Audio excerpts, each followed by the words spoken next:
Halo pemirsa, kembali lagi di Wani Sore Akhir Pekan. Hari ini, Wani Sore Akhir Pekan akan merangkum informasi mengenai pakar telematika Roy Suryo menanggapi terkait pernyataan Rektor Universitas Gadjah Mada atau UGM, Ova Amelia.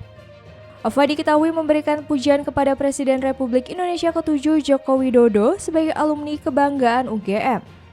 Hal tersebut disampaikan Ova ketika rapat Senat terbuka dalam rangka Disnatalis ke-62 Fakultas Kehutanan UGM Yogyakarta pada Jumat 17 Oktober.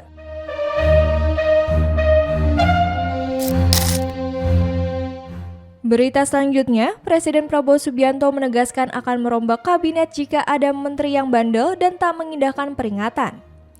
Ia menekankan tidak akan membela siapapun yang kinerjanya merugikan rakyat. Pemirsa, inilah Wani Sore Akhir Pekan selengkapnya.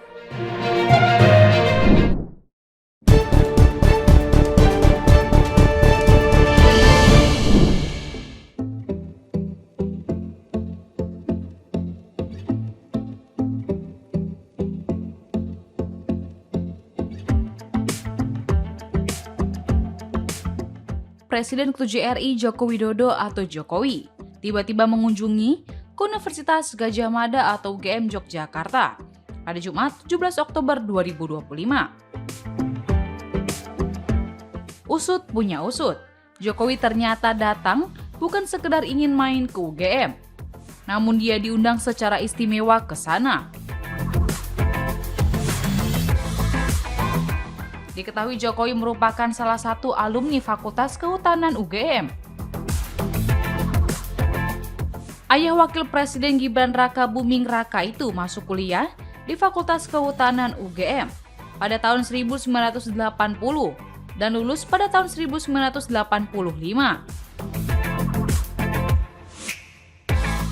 Jokowi sendiri menjadi sorotan sebab ijazah dari Fakultas Kehutanan itu diduga palsu.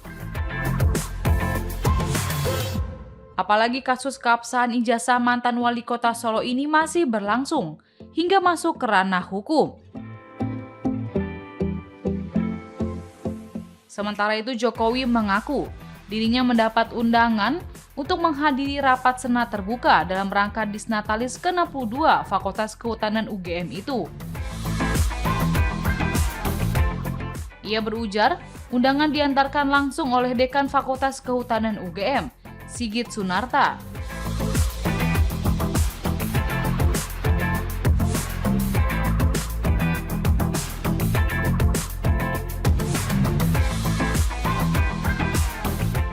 Jokowi saat menghargai undangan yang diantar langsung oleh Sigit itu, sehingga ia memutuskan untuk datang langsung di tengah kesibukannya.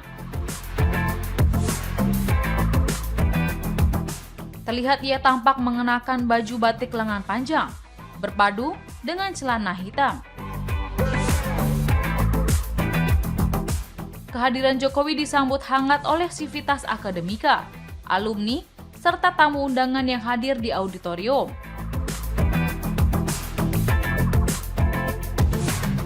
Dalam sambutannya, Rektor UGM Profesor Ova Amelia menyapa secara khusus Jokowi sebagai alumni yang membanggakan.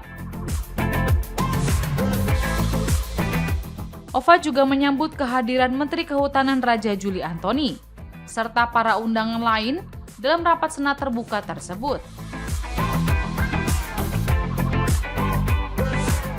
Acara ini merupakan bagian dari rangkaian perayaan ulang tahun Fakultas Kehutanan UGM yang memiliki sejarah panjang dalam mencetak tokoh-tokoh penting di bidang kehutanan dan pemerintahan Indonesia.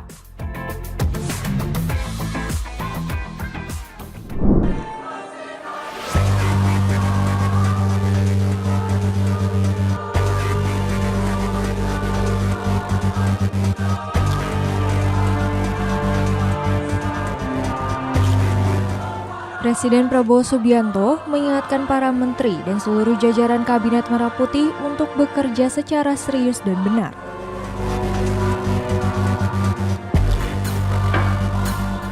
Jika sudah diperingatkan namun masih mengulang, akan diganti atau reshuffle. Hal itu disampaikan Presiden Prabowo Subianto saat menghadiri sidang Senat Universitas Kebangsaan Republik Indonesia atau UKRI, Bandung, Sabtu 18 Oktober.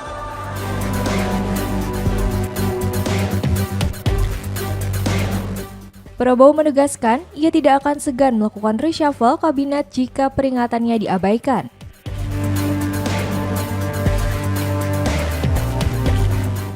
Menurut Prabowo, jika ada 1 atau 2 menteri yang dianggap nakal, ia akan memberi peringatan terlebih dahulu.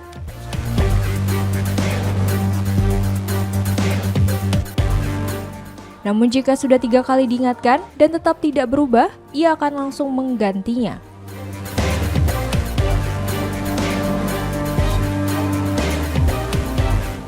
Presiden juga menegaskan dirinya tidak akan membela menteri yang kinerjanya merugikan rakyat.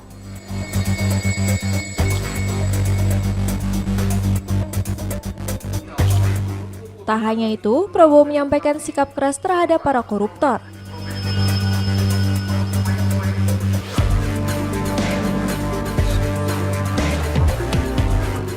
Ia mengaku tidak gentar meski harus dibenci oleh para pelaku korupsi dan kejahatan lainnya.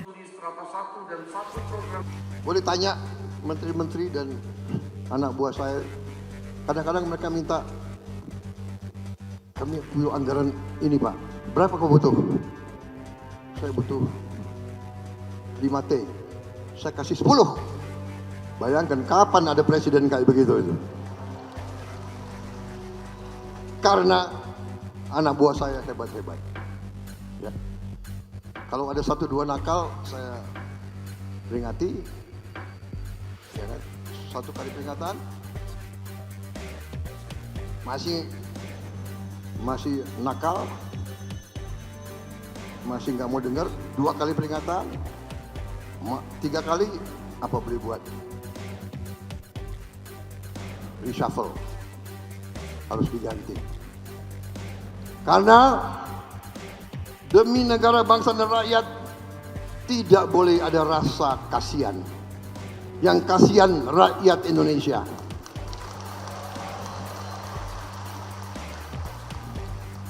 Saya nggak apa-apa dibenci, asal rakyat saya tidak benci saya. Kalau saya dibenci oleh maling-maling, koruptor, manipulator, penipu-penipu yang serakah, nggak apa-apa, nggak ada urusan. Saya dikasih peringatan, Pak, hati-hati loh Pak, mereka uangnya banyak, mereka bisa bayar demo, nggak ada urusan. Yang penting rakyat Indonesia mendukung saya tidak ragu-ragu.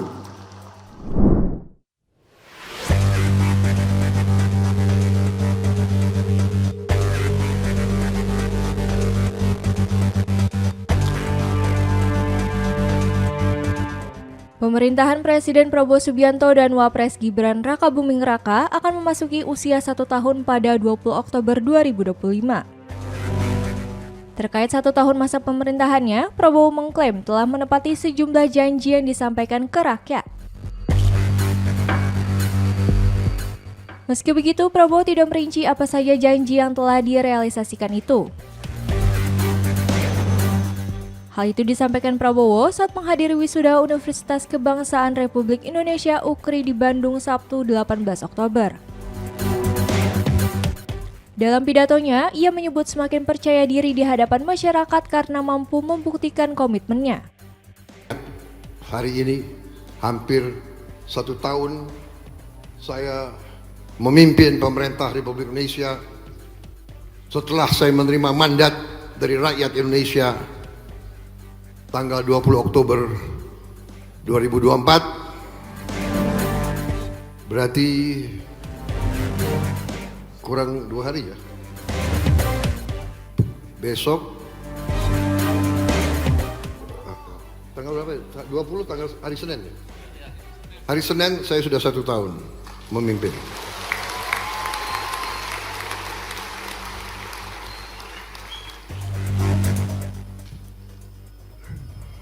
Dan saya kira saudara-saudara, saya bisa katakan saya berani berdiri di hadapan seluruh rakyat Indonesia dengan percaya diri karena kita telah buktikan kepada seluruh bangsa dan seluruh dunia bahwa kita dapat menghasilkan apa yang kita janjikan kepada rakyat. Prabowo juga menyinggung 3 jenis manusia, yakni pemimpin, pengikut, dan yang tidak memahami perannya. Menurutnya, setiap orang memiliki waktu masing-masing untuk memimpin maupun menjadi pengikut yang setia.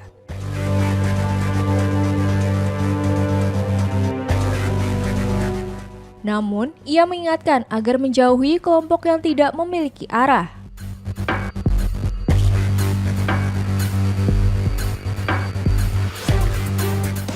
Kepala negara menilai peran menjadi pemimpin yang mampu menyelesaikan persoalan rakyat sebenarnya tidaklah sulit. Berdasarkan pengalamannya, kepemimpinan harus dilakukan dengan akal sehat. Perhitungan yang matang, berlandaskan kebenaran serta dilandasi moral dan kepribadian yang baik.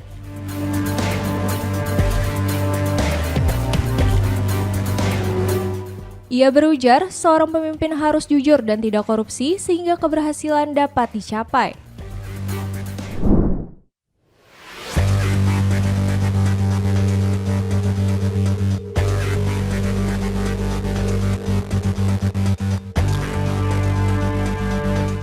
Menteri Keuangan Purbayayudi Sadewa emosi saat mendapat laporan ada pegawai Direktorat Jenderal Bea dan Cukai atau DJBC nongkrong bergerombol di Starbucks.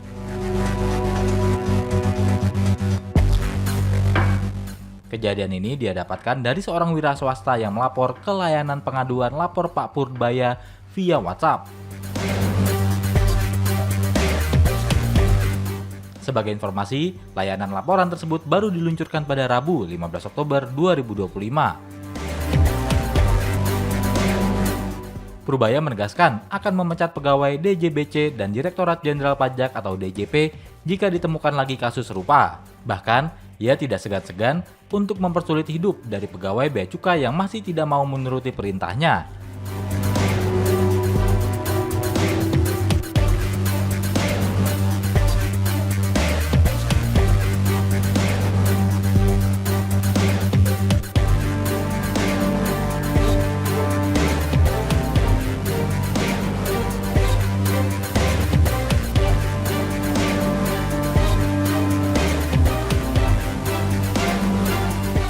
Oleh karenanya, Purbaya meminta masyarakat untuk segera melapor ke layanan lapor Pak Purbaya jika menemukan masalah pada pelayanan DJBC dan DJP, termasuk kelakuan pegawai yang menyimpang.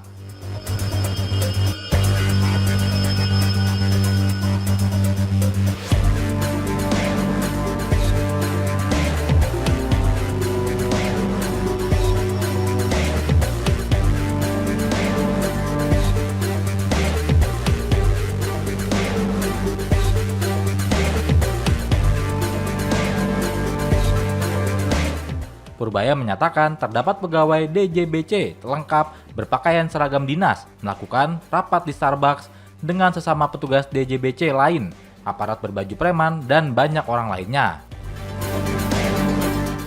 Berdasarkan laporan yang diterimanya dari layanan aduan lapor Pak Purbaya, kegiatan ini dilakukan seharian dan setiap hari.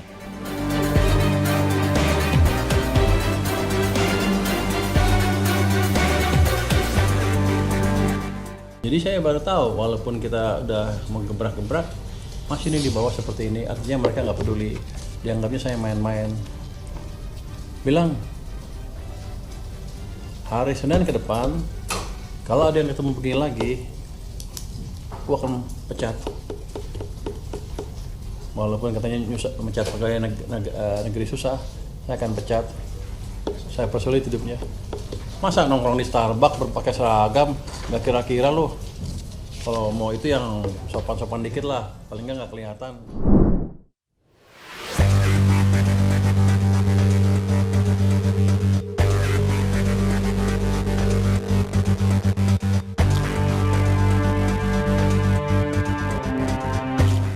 Lebih dari 2 dekade sudah proyek monorel di kawasan Rasuna Said Kuningan, Jakarta Selatan mangkrak.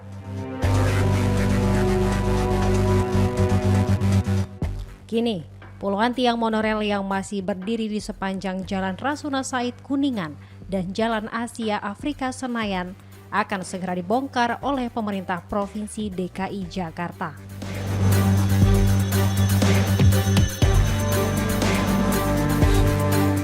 Gubernur Pramono Anung menegaskan bahwa pembongkaran monorel terbengkalai ini menjadi salah satu prioritas dalam penataan wajah kota agar lebih rapi dan estetis setelah mendapat persetujuan dari Kejaksaan Tinggi DKI Jakarta dan Komisi Pemberantasan Korupsi (KPK). Proyek monorel yang pertama kali diluncurkan pada 2004 di era Gubernur Sutioso sempat mengalami kendala investasi dan pembiayaan, sehingga pembangunannya terhenti pada 2007, sebelum kemudian diambil alih oleh PT Adireka Monorel.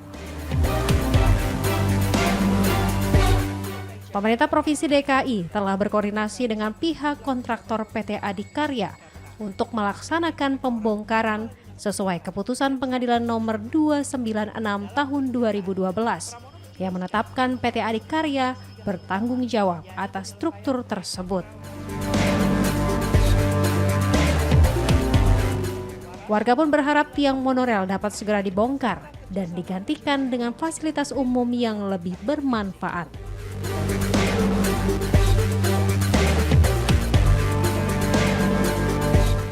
Pembongkaran ini diharapkan menjadi langkah awal untuk membangun Jakarta yang lebih tertata dan modern.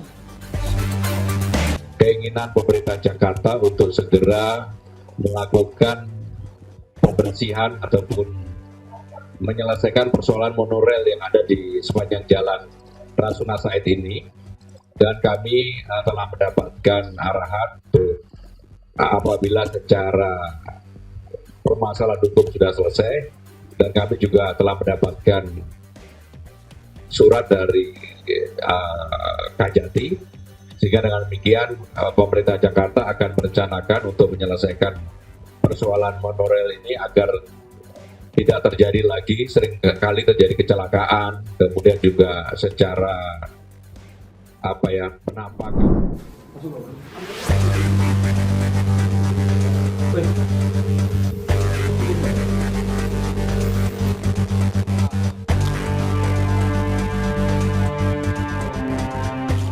Tim gabungan Satsamapta, Satreskrim Polrestabes Surabaya dan Polsek Wonokromo menggerebek pesta seks sesama pria di salah satu hotel kawasan Ngagel, Surabaya pada Minggu dini hari 19 Oktober. Aksi ini dilakukan menyusul laporan masyarakat yang resah terhadap aktivitas mencurigakan di hotel tersebut.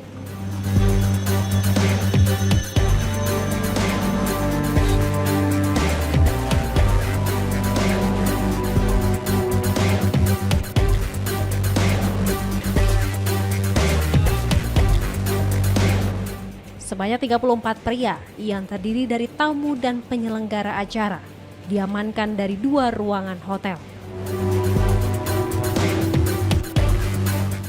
Seluruhnya kini menjalani pemeriksaan intensif di unit Samapta Polrestabes Surabaya untuk memastikan motif dan pihak yang bertanggung jawab atas kegiatan tersebut.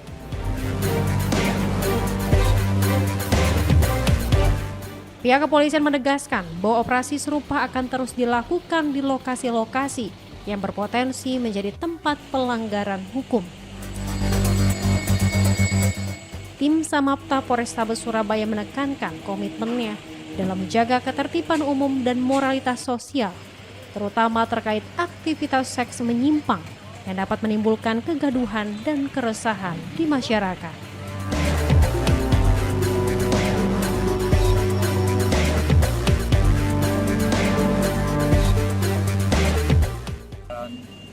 Satreskrim Polrestabes Surabaya mengamankan pesta seks sesama jenis di Hotel Niton Surabaya. Ada berapa orang yang diamankan? Total ada 34 orang, saat ini kita bawa ke Mako Polrestabes Surabaya. sementara itu dulu ya Mas. Nanti Oke. kita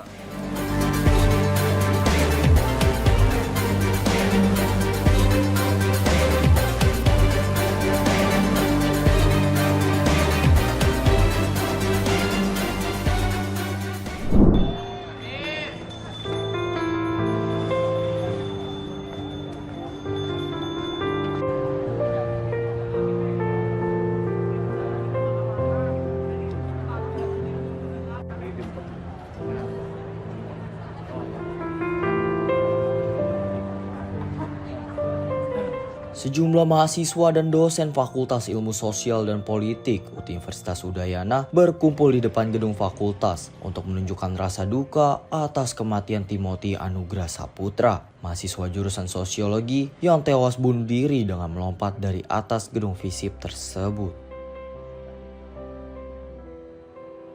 Pihak kampus sendiri menggelar upacara mencaru atau upacara pembersihan sesuai ajaran agama Hindu untuk memutus kedukaan pasca kejadian tersebut.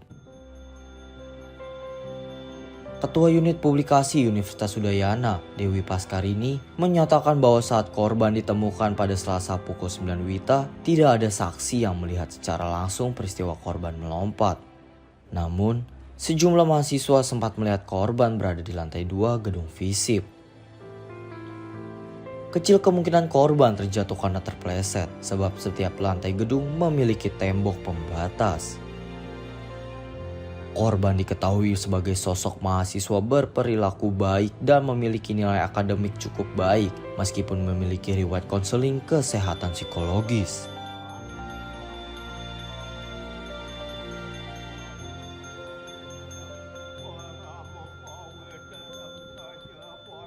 Agar peristiwa serupa tidak terulang kembali, pihak Universitas Udayana akan menyiapkan unit konseling untuk memberikan pendampingan bagi mahasiswa yang memiliki masalah kesehatan mental. Kalau saksi yang melihat dari luar itu dilihat pada saat di lantai 2. Jadi kami sendiri sebetulnya masih belum menemukan saksi yang benar-benar melihat yang bersangkutan melompat di lantai berapa tepatnya. Tapi jika melihat kondisi kampus kami, kalau tergelincir ataupun tidak sengaja jatuh itu rasanya tidak mungkin. Jadi kemungkinan melompat dari lantai atas. Kalau dari catatan akademik sih bagus ya, IP-nya sangat baik, di atas 3,5, dan sekarang sudah sedang sudah semester 7, jadi tinggal sedikit lagi ujiannya. Tapi memang menurut keterangan keluarga ada catatan konseling psikologis sejak kecil sampai dengan SMP gitu, sampai SMA maaf. Jadi terhenti saat kuliah. Kalau dari sisi fakultas itu kami akan segera menyiapkan unit konseling. Sebenarnya sudah ada, hanya saja mungkin kedepannya kita akan mensosialisasikan untuk konseling kesehatan mental, karena kejadian ini pasti terdampak secara psikologis ke beberapa mahasiswa atau sivitas akademika yang lain. Universitas Udayana juga telah memberikan sanksi kepada sejumlah mahasiswa yang tidak memiliki rasa empati dan berkomentar negatif di media sosial atas kematian korban.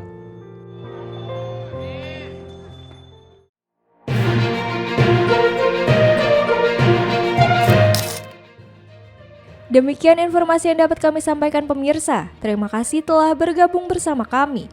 Sampai jumpa di One News Sore akhir pekan berikutnya setiap pukul 7 malam hanya di kanal YouTube TV One News.com.